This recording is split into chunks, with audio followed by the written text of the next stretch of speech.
चुड़ैल की भूतिया तरबूज मालगाड़ी और आमरस। शांतिनगर से एक मालगाड़ी आसपास के सभी गांवों में शहरों में तरबूजे की सप्लाई करती थी। उस मालगाड़ी में एक डिब्बा व्यापारियों के लिए बनाया गया था, बाकी के डिब्बे तरबूजे से भरे थे। ओह गॉड, इस मालगाड़ी में तो बहुत ही ज्यादा गर्मी है। सही बात। इस डिब्बे में दो औरतें और आदमी दो, जो कि वो तरबूज के मालिक थे। एक ड्राइवर था। ट्रेन चलती हुई एक बगीचे के पास पहुंच जाती है। अरे देखो, वहाँ बगीचा है, तो ड्राइवर मालगाड़ी रोको। ने वहाँ पर मालगाड़ी रोक दिया और वो सब आम की बगीचे में घुस गए। सभी हैंडपंप से पानी पी रहे थे कि तभी बगीचे का मालिक देख लेता है। अरे नहीं, ये कौन है? लगता है कि ये लोग लुटेरे हैं।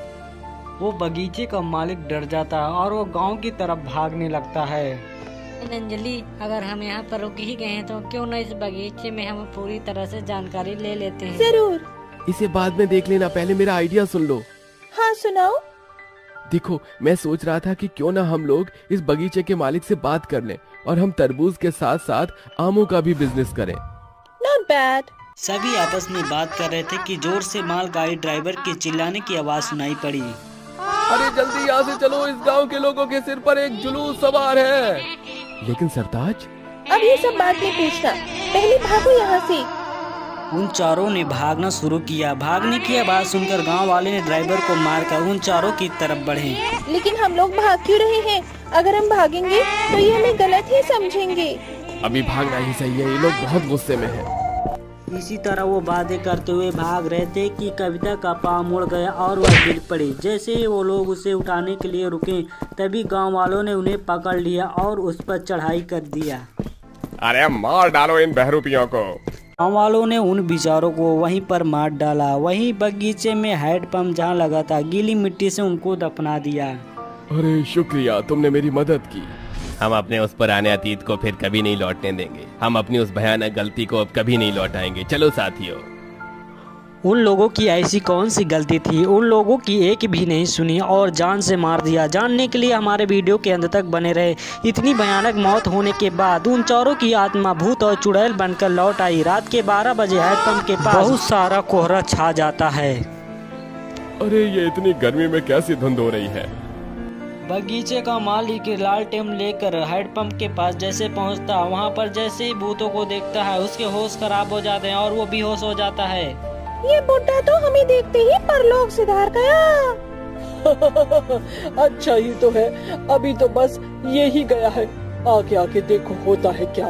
रागिनी ने ऐसा बोलकर उस हैंडपंप पर जादू चलाया और उस जादू को हैंडपंप रस में बदल दिया। अब मेरा जादू देखो। अंजलि के एक चुटकी बजाते ही वापस वह अपने इंसान के रूप में आ जाते हैं और उस मालगाड़ी को अभी भूतिया तरबूज के मालगाड़ी में बदल दिया जाता है। अब चलेगी मौत की आंधी। सवेरा होने पर भूत और चुड़ैल उस भूतिया तरबूज की मालगाड़ी को लेकर निकल गई और एक शहर के स्टेशन पर रुक गई। अरे भाई, 50 किलो तरबूज उतार दो। सरदार ने उसे मालगाड़ी के अंदर खींच लिया और उस आदमी को चुटकी बजाते ही बड़े तरबूज में बदल दिया। अब सब इसी तरह से मारे जाएंगे। सरदार ने ऐसा बोलकर ट्रेन चला दी। जहां जहां पर मालगाड़ी रुकी, उन्हीं लोगों को तरबूज में बदल दिया और इसी तरह करते ही शाम हो गई। आज तो हमने बहुत सारे लोगों को तरबूज बना दिया, अब चलो चलते हैं।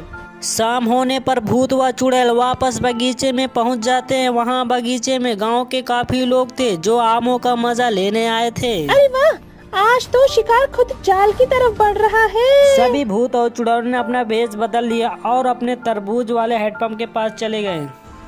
अरे ये बगीचे में कैसा अजीब सा हैंडपंप है।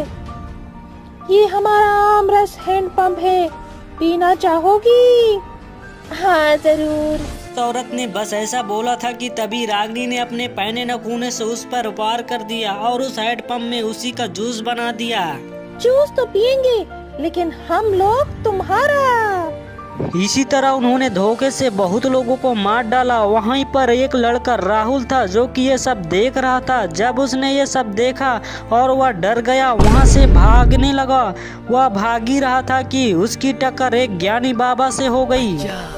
ऐसे क्यों भाग रहा है? मैं तो कहता हूँ आप भी भागो, क्योंकि यहाँ पर भूत है।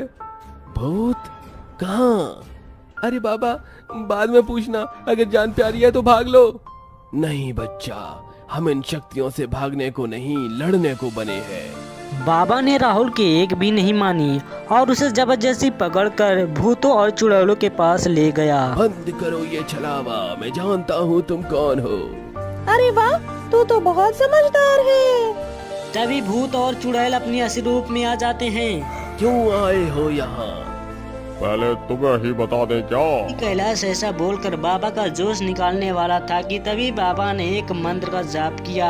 अचानक तेज हवा चली, तभी भूत चुड़ैल बेकाबू होकर एक जगह पर इकट्ठा हो गए और बाबा ने मौका देखा और पेड़ की जड़ पर उन्हें बांध दिया। बोलो, वरना तुम्हें यहीं खत्म कर दूंगा।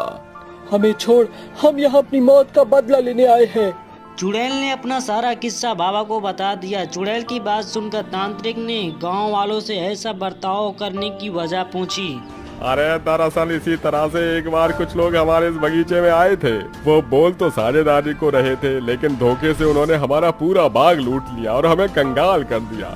यहाँ तक कि उन्होंने हमारे परिवार के लोगों को भी चोट पहुँचाई। बस इसीलिए उस घटना के बाद से हम कभी भी किसी भी अनजान पर भरोसा नहीं करते।